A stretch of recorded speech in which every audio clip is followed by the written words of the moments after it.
नमस्कार, good morning. मी विद्या गोरे. आजच्या खऱ्या सुखाचा शोध यामध्ये तुमचं स्वागत करते. हे जीवनानंदमध्ये राजेश नंदनवरे जे छत्रपती संभाजीनगरचे आहेत त्यांनी स्वतःचं मनोगत व्यक्त केलं आहे.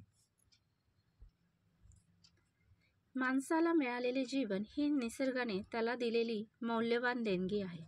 सर्वसामान्य माणसाला याची बहुधा जाणीव नसते. परिणामी जीवनाचा उपयोग आत्मिक कल्याण साधण्यासाठी न करता माणूस जीवनाचा जास्तीत जास्त उपभोग घेण्याचा अधिकाधिक प्रयत्न करतो. कारण मानवी मूल्यांच्या दृष्टीने भोगापेक्षा त्यागच श्रेष्ठ आहे. ज्या व्यक्तीने आपल्या जीवनामध्ये व्यक्तिगत ऋण, कुटुंब ऋण आणि समाज ऋण फेडले ती व्यक्ती आपले जीवन यशस्वीपणे जगू शकली असे म्हणता येईल. कुटुंब, आपली माणसं सोबत असतील तर आयुष्यात कोणताही मार्ग कठीण राहत नाही. मानवी जीवन जगत असताना तणाव, चिंता, अपयश आणि दुःख या प्रसंगांना प्रत्येकाला सामोरे जावे लागते. परंतु या घटनांना सामोरे जाण्यासाठी मनाचा समतोल टिकवून ठेवून ध्यानाच्या माध्यमातून आध्यात्मिक उन्नती साधल्याने मानवी जीवनातील वेदना लोप पाहून व्यक्तिगत विकास साधता येतो. शुभ चिंतावे, शुभ इच्छावे, वचनी शुभ बोलावे, शुभ कर्माच्या सामर्थ्याने करावे जीवनाचे सोने. मानवी जीवनातील दुःख दूर सारण्याचा प्रयत्न करून सुखप्राप्तीची आकांक्षा बाळगत माणूस सतत सुखाच्या मागे धावू लागतो.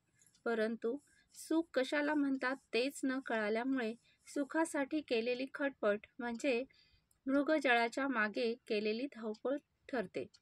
वास्तविक सुख हे मानण्यात आहे असा संदेश आपल्या धर्मग्रंथांमध्ये आहे. जीवन सुखाने आणि आनंदाने जगणे ही उत्कृष्ट कला असून याची जाणीव बहुसंख्य लोकांना नसते. स्वतः सुखी होऊन इतरांनाही सुखी करण्याचे ज्यांनी अविरत प्रयत्न केले तेच खऱ्या अर्थाने जगले, त्यांचेच जीवन यशस्वी झाले.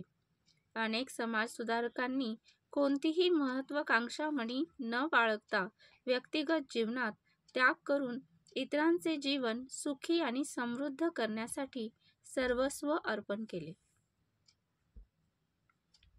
मानवी जीवनात पद, पैसा, प्रतिष्ठा या गोष्टी महत्त्वाच्या ठरतात. पण त्या व्यतिरिक्त आंतरिक सुख आणि समाधान साधून इतरांच्या वेदना, भावभावना जाणून कल्याणाची अपेक्षा बाळगल्याने खऱ्या सुखाचा शोध लागून मानवी जीवन उन्नतीचे सर्वोच्च यशोशिखर गाठते. साधारणपणे जीवनाकडे पाहण्याचा दृष्टिकोन दैववादी, प्रारब्धवादी आणि नशीबवादी असा असतो.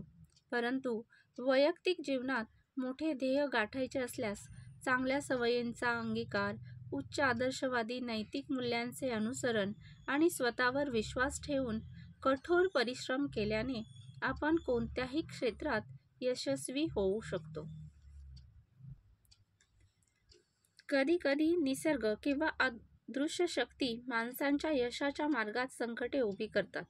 त्या संकटांशी सामना जर संयमाने, आत्मविश्वासाने, अथक प्रयत्नांनी आणि मनाच्या सामर्थ्याने केला तर आपण जीवनातील आव्हानांवर सहज विजय मिळवून सुखाच्या शोधाच्या दिशेने जाऊ शकतो.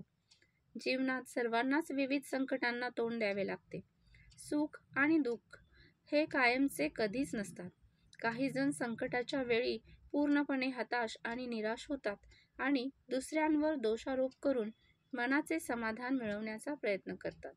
अशा वेळी संकट आल्यावर हतबल न होता त्यांचे आव्हान स्वीकारून त्या संकटांची कारणं शोधून धैर्य न सोडता त्यावर विजय मिळवायचा असतो. जीवन जगताना सुखाचा शोध घेणे अविरत चालू असते. सुखी जीवन जगण्यासाठी आणि कुठल्याही क्षेत्रात यश प्राप्ती करण्यासाठी तीव्र इच्छा, दृढ निश्चय आणि मनाची स्थिरता साधणे गरजेचे ठरते. व्यक्तिपरत्वे प्रत्येकाची सुखाची व्याख्या वेगवेगळी असू शकते. परंतु स्वतःच्या उन्नतीसोबत इतरांचे कल्याण साधून मानव म्हणून स्वतःबरोबर इतरांचे जीवन अर्थपूर्ण बनवल्याने खऱ्या सुखाचा शोध लागून आपला आत्मिक आणि नैतिक विकास साधता येतो.